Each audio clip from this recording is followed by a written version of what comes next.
Dear student, आज हम लोग सिंगुलर मैट्रिक्स और नॉन सिंगुलर मैट्रिक्स पढ़ेंगे। डियर स्टूडेंट, अगर मान लीजिए a square matrix A is said to be singular matrix, square matrix is said to be singular if determinant A equal to 0। Dear student, एक square matrix मान लीजिए A है।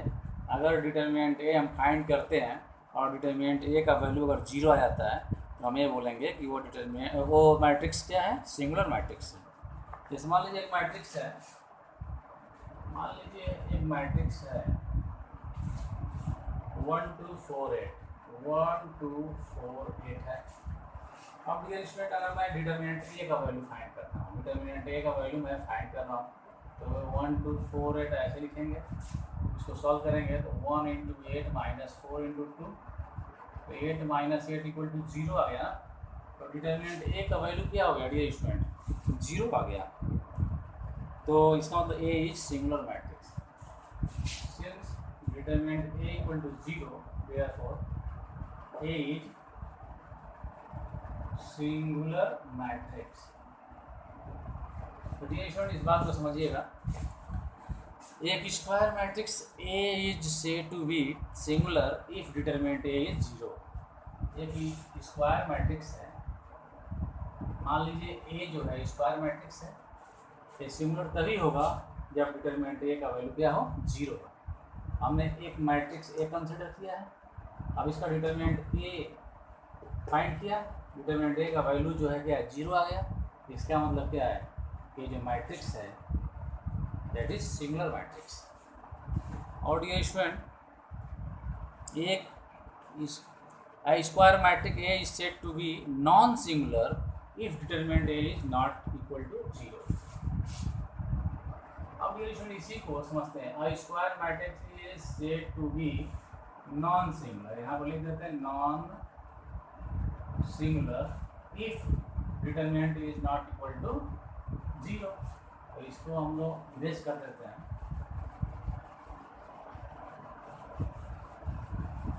तो dear student, a square matrix is said to be non-singular if determinant A is not equal to 0। तो dear student, एक matrix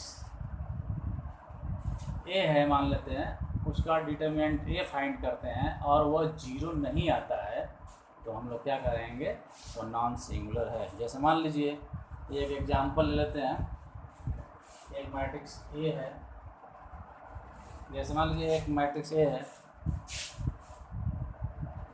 1 2 3 4 इसका element है। तो डिटर्मिनेंट A का वैल्यू फाइंड करिए, 1 2 3 4, यहाँ से 1 × 4 - 3 × 2 हो जाएगा, 4 - 6 = -2।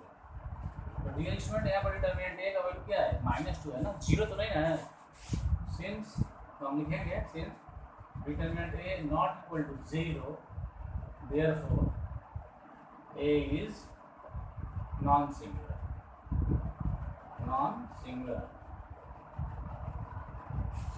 तो डियर स्टूडेंट, बात समझ में आ रही होगी, इसको आप लोग नोट करिए। A square matrix A is said to be non-singular if determinant A is not equal to 0। अगर डिटर्मिनेंट A का वैल्यू 0 आ जाता है तो सिंगुलर होगा, और डिटर्मिनेंट A का वैल्यू नॉट इक्वल टू 0 तो वह क्या होगा, नॉन सिंगुलर होगा। अब डियर स्टूडेंट, इसको नोट करिए आप लोग, इसको मैं इरेज कर रहा हूँ डियर स्टूडेंट।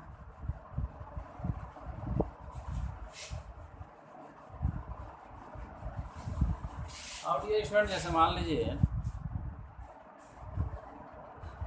दो मैट्रिक्स हैं, दो स्क्वायर मैट्रिक्स हैं सेम ऑर्डर के, एक मैट्रिक्स A है और दूसरा मैट्रिक्स A है।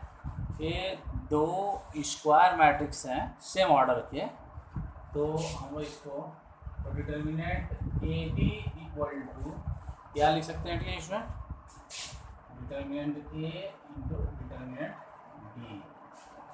तो याद रखिएगा आप लोग डियर स्टूडेंट, अगर ए और बी दो स्क्वायर मैट्रिक्स हैं, सेम ऑर्डर के हैं, तो determinant A B equal to determinant A into determinant B. तो डियर स्टूडेंट इसको आप लोग याद रखिएगा।